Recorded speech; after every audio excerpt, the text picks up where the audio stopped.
بسم اللہ الرحمن الرحیم۔ السلام علیکم ویورز، میں ہوں مومنہ۔ پہلے آج میں آپ کے ساتھ حضرت عمر رضی اللہ تعالیٰ عنہ کے غصے کے خوبصورت واقعات شیئر کروں گی۔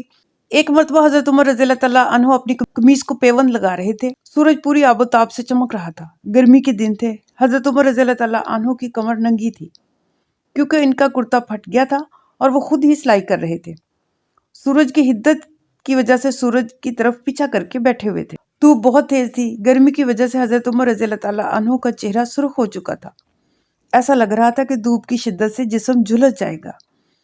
حضرت عمر رضی اللہ تعالیٰ عنہ نے غصے سے مڑ کر سورج کی طرف دیکھا تو کہا جاتا ہے کہ سورج شرمندہ ہو کر چھپ گیا۔ حضرت عمر رضی اللہ تعالیٰ عنہ کا غصہ اتنا تیز تھا کہ ایک لمحے کے لیے سورج بھی ڈر گیا اور اس نے خود کو چھپا لیا، جس کی وجہ سے گرمی کی شدت کچھ کم ہو گئی۔ پہلے ایک مرتبہ حضرت عمر رضی اللہ تعالیٰ عنہ اسلام لانے سے قبل تجارت کی غرض سے شام تشریف لے گئے۔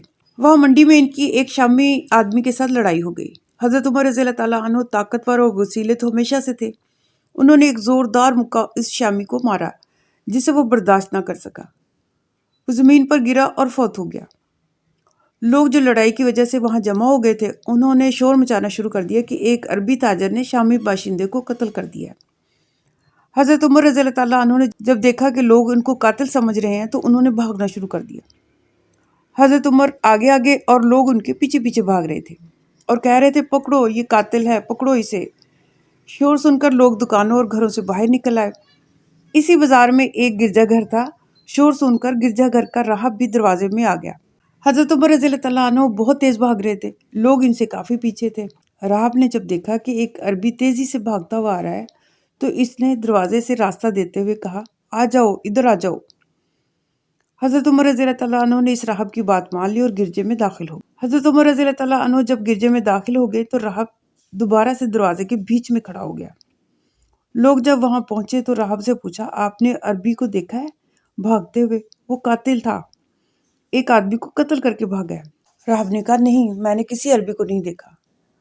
راہب چونکہ بزرگ آدمی تھا اس لیے لوگوں نے یقین کر لیا اور آگے چلے گئے۔ جب لوگ وہاں سے چلے گئے تو راہب اندر آیا اور حضرت عمر رضی اللہ تعالیٰ عنہ سے پوچھا، کون ہو تم؟ مجھے سچ سچ بتاؤ۔ حضرت عمر رضی اللہ تعالیٰ عنہ نے بتایا، عمر بن خطاب ہوں۔ پوچھا، کہاں سے آئے ہو؟ فرمایا، مکہ سے۔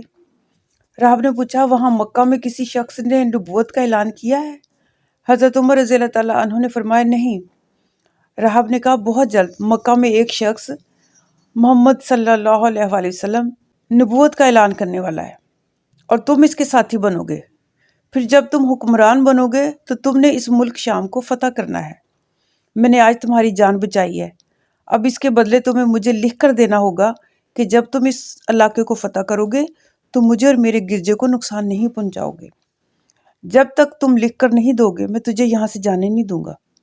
حضرت عمر رضی اللہ تعالیٰ عنہ کو اس کی باتیں عجیب لگیں۔ انہوں نے دل میں سوچا، یہ آدمی پاگل ہے، پتہ نہیں کیا اوٹ پٹانگ بول رہا ہے۔ میں ایک غریب سا تاجر اور یہ مجھے مکہ کا حکمران بننے کی پیشن گوئی دے رہا ہے۔ حضرت عمر رضی اللہ تعالیٰ عنہ چونکہ لکھنا پڑھنا جانتے تھے انہوں نے سوچا، لکھ دیتا ہوں، اس سے کون سا فرق پڑتا ہے، کم از کم میں یہاں سے جا تو سکوں گا۔ انہوں نے لکھ دیا کہ میں جب شام کو فتح کروں گا اس راہب کو اور اس گرجے کو کوئی نقصان نہیں پہنچاؤں گا۔ اس کے بعد حضرت عمر رضی اللہ تعالیٰ عنہ شام سے واپس چلے گئے۔ وقت گزرتا رہا، پھر جب حضرت عمر رضی اللہ تعالیٰ عنہ خلیفہ مقرر ہوئے تو زمین و آسمان نے دیکھا کہ ان کی سربراہی میں مسلمانوں نے شام کو فتح کیا۔ اور جب صحابہ کرام کی فوجیں شام میں داخل ہوئیں تو حضرت عمر رضی اللہ تعالیٰ عنہ کا فرمان ان تک پہنچا کہ فلاں راہب اور فلاں گرجے کو کچھ مت کہنا، میں ان کو امان دے چکا ہوں، اور پھر ان کو کوئی نقصان نہیں پہنچایا گیا۔ پہلے کو یہ تھے حضرت عمر رضی اللہ تعالیٰ عنہ کے غصے کے چند واقعات جو میں نے آپ کے ساتھ شیئر کیے۔ یقیناً آپ کو پسند آئے ہوں گے۔ اگر پسند آئے ہوں تو میرے چینل کو لائک کریں، سبسکرائب کریں اور بیل آئیکن کو پریس کریں تاکہ میری آنے والی ویڈیوز آسانی سے آپ تک پہنچتی رہیں۔